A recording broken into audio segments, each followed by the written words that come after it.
Отустың бар екен деп. Мен негізі бауырларым көп. Егер отырып жатсам, солардың оқу жаттықтарына жұмсаймын. Берекенің анасы мен бауырлары осында, я, студияда? Әне отыр. Сұрақ.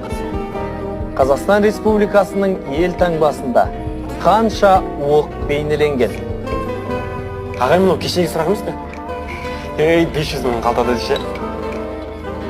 Неге ойланып тұр? Жауап жоқ. 72 оқ.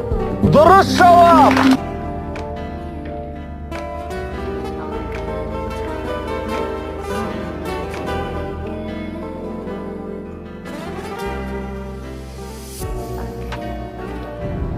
Береке досың ба? Я, солай десе де болады. Оның жеңісіне мен де қуаныштымын.